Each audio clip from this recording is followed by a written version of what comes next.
Good morning students. बेटा आज हम good morning students.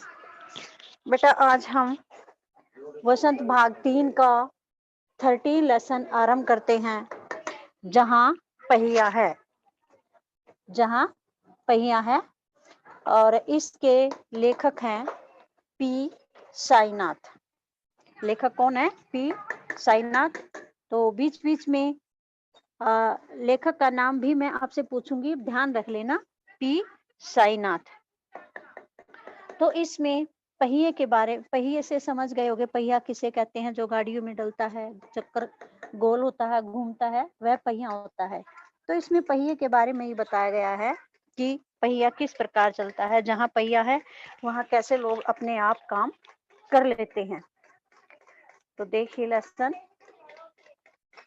Pudukkottai Tamil Nadu में ये साइकिल चलाना एक सामाजिक आंदोलन है। पुडुकोट्टई में क्या है? साइकिल चलाना एक सामाजिक आंदोलन है, यानी वहां पर समाज में ये आम बात है साइकिल चलाना।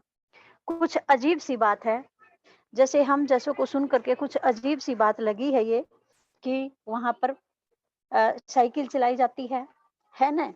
लेकिन चौंकाने की बात नहीं है, हैरान होने की कोई बात नहीं है इसमें। पुडुकोट्टई जिले की हजारों नव साक्षर ग्रामीण महिलाओं के लिए यह अब आम बात है।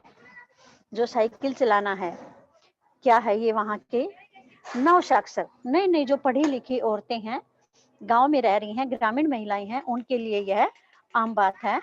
अपने पिछड़ेपन पर लात मारने, अपना विरोध व्यक्त करने और उन जंजीरों को तोड़ने का जिनमें वे जकड़े हुए हैं, कोई न कोई तरीका लोग निकाल ही लेते हैं। कभी कभी ये तरीके अजीबो गरीब होते हैं। क्या है उन औरतों के लिए? उन्होंने क्या किया? पिछड़ेपन को लात मारी।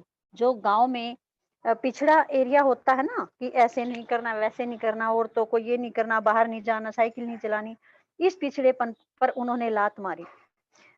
जो लोग विरोध कर रहे थे उनका मुकाबला किया और जिन जंजीरों में उनको जकड़ रखा था, उन जंजीरों को भी उन्होंने तोड़ा। और उनका कोई न कोई लोग, ऐसी चीजों का कोई न कोई लोग हल निकाल ही लेते हैं। भारत के सर्वाधिक गरीब जिलों में से एक है पुडुकोट्टई। भारत के जो गरीब जिले हैं, पुडुकोट्टई भी उन्हीं में से एक जिला है। पिछले दिनों यहाँ की ग्रामीण महिलाओं ने अपनी स्वाधीनता, आजादी और गतिशीलता को अभिव्यक्त करने के लिए प्रतीक के रूप में साइकिल को चुना। वहां पर ग्रामीण महिलाओं ने क्या किया? स्वाधीनता, आजादी और गतिशीलता को अभिव्यक्त करने के लिए प्रतीक रूप में किसको चुना? साइकिल को चुना। उनमें से अधिकांश नव साक्षर थी। नव साक्षर जो ऊपर भी मैंने बताया, नई नई पढ़ी लिखी थी। अगर हम 10 वर्ष से कम उम्र की लड़कियों को अलग कर दें तो इसका अर्थ यह होगा कि यहाँ ग्रामीण महिलाओं के 1/4 हिस्से ने साइकिल चलाना सीख लिया है। क्या कह रहे हैं लेखक? कि यदि हम 10 वर्ष से कम उम्र की जो लड़कियां हैं उनको अलग कर दें, तो उसके बाद भी यहाँ की जो ग्रामीण महिलाएं हैं वहां चलाई गई। जिन औरतों को साइकिल चलानी नहीं आती थी, उन औरतों को साइकिल चलाने के लिए वहां पर शिविर भी लगाए गए। ग्रामीण पुडुकोट्टई के कुछ के मुख्य इलाकों में अत्यंत रूढ़िवादी पृष्ठभूमि से आई युवा मुस्लिम लड़कियां सड़कों से अपनी साइकिलों पर जाती हुई दिखाई देती हैं। मुस्लिम जो औरतें होती हैं वो बुर्कों में रहती हैं, उनको कहीं घर से बाहर भी नहीं निकलने दिया जाता। लेकिन वहां पर क्या दिखाई दे रहा है? ग्रामीण पुडुकोट्टई के जो मुख्य इलाके हैं उनके अंदर जो अत्यंत रूढ़िवादी लोग हैं, ये मुसलमान जो औरतों को घर से नहीं निकलने देते, वहां की जो युवा मुस्लिम लड़कियां हैं वे भी सड़कों पर साइकिलों पर चलती हुई दिखाई देती हैं। जमीला बीबी नामक एक युवती ने, जिसने साइकिल चलाना शुरू किया है। जमीला ये भी मुस्लिम लड़की है जिसने साइकिल चलाना शुरू किया है। मुझसे कहा यह मेरा अधिकार है। किससे कहा? लेखक से। लेखक कौन है? कौन है लेखक? नहीं नाम ध्यान होगा, पी साईनाथ। फिर बता रही हूँ मैं, बाद में फिर पूछूंगी लास्ट में। पी साईनाथ से उसने कहा यह मेरा अधिकार है, अब हम कहीं भी जा सकते हैं। क्या अधिकार है अब उनका? साइकिल चलाना उनका अधिकार है, वे साइकिल से कहीं भी जा सकते हैं। अब हमें बस का इंतजार नहीं करना पड़ता। पहले उनको कहीं भी जाने के लिए बस का इंतजार करना पड़ता था, काफी देर खड़े रहना पड़ता था, लेकिन अब उनको बस का इंतजार नहीं करना पड़ता। मुझे पता है कि जब मैंने साइकिल चलाना शुरू किया तो लोग फब्तियां कसते थे, लेकिन मैंने उन पर कोई ध्यान नहीं दिया। जमीला बीबी बता रही हैं कि जब मैंने साइकिल चलाना शुरू किया था तो लोग अनेक प्रकार की बातें करते थे, लेकिन मैंने उनकी बातों की तरफ कोई ध्यान नहीं दिया। फातिमा एक माध्यमिक स्कूल में पढ़ाती है और उन्हें साइकिल चलाने का ऐसा चाव है कि हर शाम आधा घंटे के लिए किराए पर साइकिल लेती हैं। हर एक नई साइकिल खरीदने की उनकी हैसियत नहीं है। एक और लड़की है फातिमा, ये भी मुस्लिम है। ये माध्यमिक स्कूल में पढ़ाती हैं। लड़की है या औरत है ये पता नहीं लग रहा है यहाँ। वह माध्यमिक स्कूल में पढ़ाती हैं और उन्हें साइकिल चलाने का ऐसा शौक है, ऐसा चाव है कि शाम को हर रोज आधे घंटे के लिए वह किराए पर साइकिल लेती है और चलाती है, क्योंकि नई साइकिल खरीदने के लिए उसके पास पैसे नहीं हैं। फातिमा ने बताया कि साइकिल चलाने में एक खास तरह की आजादी है। साइकिल चलाने में क्या लगी? आजादी लगी। अपनी मर्जी से जा सकते हैं, किसी की इंतजार नहीं करनी पड़ती। यह एक खास तरह की आजादी है। हमें किसी पर निर्भर नहीं रहना पड़ता। हमें किसी पर, जैसे बस आदि है, या किसी दूसरे को नहीं कहना पड़ता मुझे यहाँ ले चल, वहां चल, ले चल। ये एक तरह की आजादी है और निर्भर नहीं रहना पड़ता। मैं कभी इसे नहीं छोड़ूंगी। फातिमा ने क्या बताया कि मैं कभी भी साइकिल चलानी नहीं छोड़ूंगी। जमीला, फातिमा और उनके मित्र अवकन्नी, इन सब की उम्र 20 वर्ष के आसपास है। जमीला और फातिमा, जमीला ऊपर आया था नाम, जो साइकिल पर जा रही थी, फब्तियां कसते थे लोग। दूसरी फातिमा आई है और एक इनकी मित्र है अवकन्नी। इन सब की उम्र कितनी है?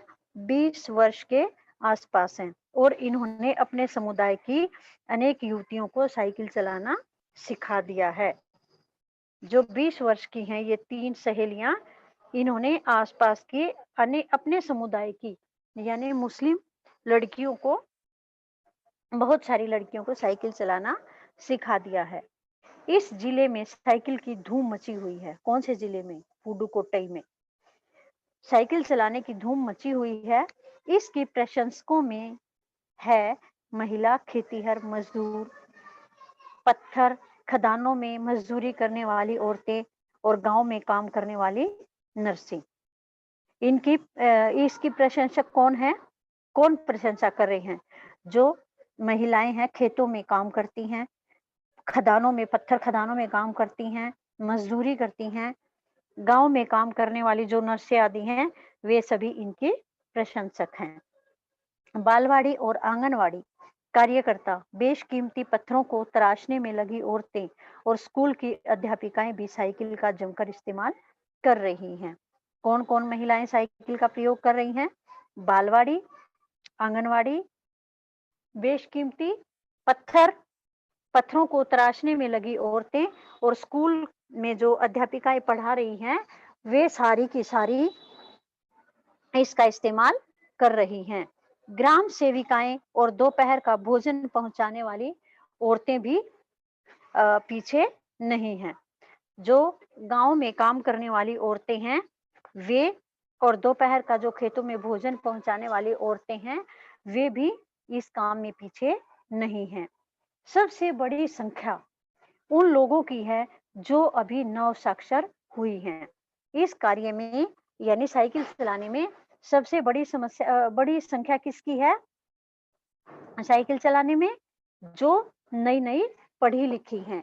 जिस किसी नव साक्षर अथवा नई नई साइकिल चलाने वाली महिला से मैंने बातचीत की, उसने साइकिल चलाने और अपनी व्यक्तिगत आजादी के बीच एक सीधा संबंध बताया है।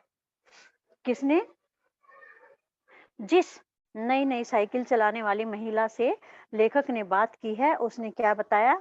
उसने साइकिल चलाने और अपनी व्यक्तिगत आजादी के बीच एक सीधा संबंध बताया है। साइकिल आंदोलन की एक अगुवा का कहना है कि मुख्य बात यह है कि इस आंदोलन ने महिलाओं को बहुत आत्मविश्वास प्रदान किया है।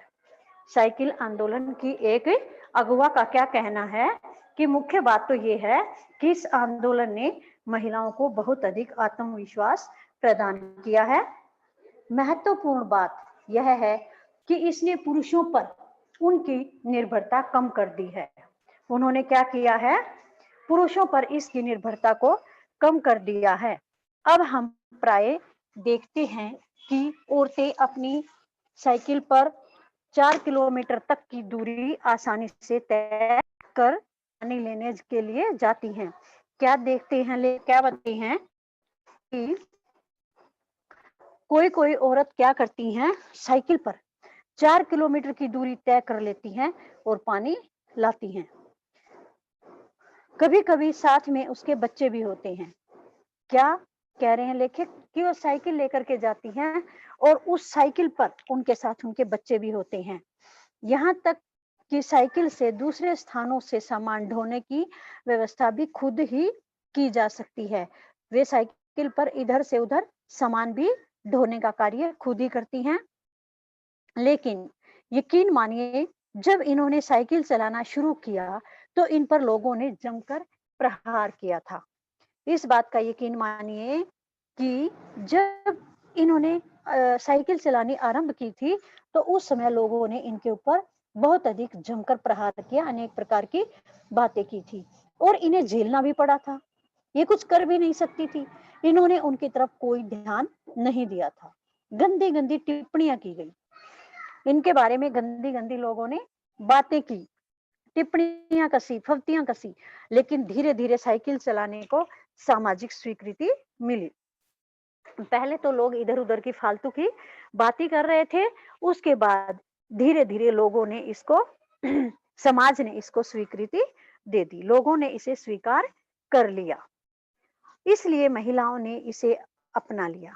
महिलाओं ने क्या किया? फिर इसे अपना लिया और चलाने लगी। साइकिल प्रशिक्षण शिविर देखना एक असाधारण अनुभव है। साइकिल प्रशिक्षण जो शिविर था, वह देखना एक असाधारण अनोखा अनुभव था।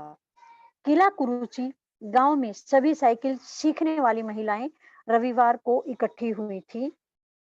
साइकिल चलाने के आंदोलन के समर्थन में ऐसे आवेग देखकर कोई भी हैरान हुए बिना नहीं रह सकता। किला कुरुचि में क्या हुआ?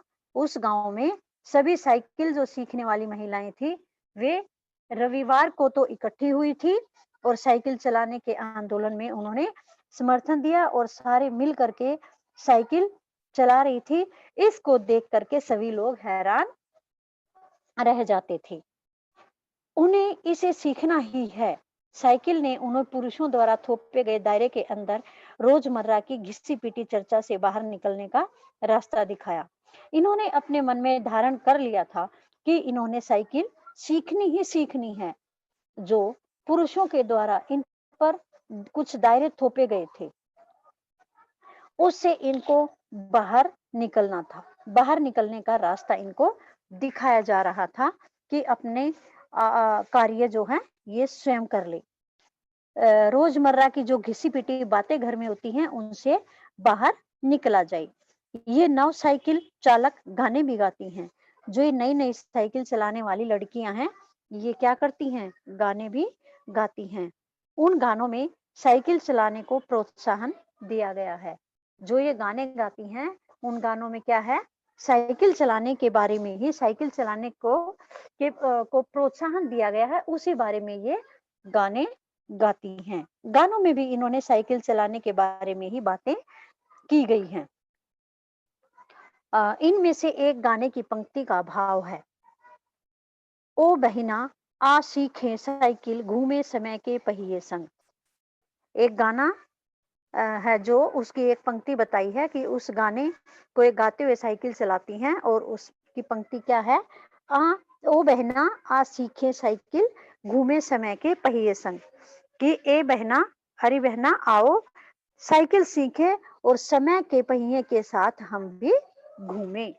ये गाना उन्होंने गाया है और साइकिल चलाते हुए इस गाने को गाते हैं। आज का लेसन आज हम इतना ही पढ़ते हैं। बाकी अब जो समय बच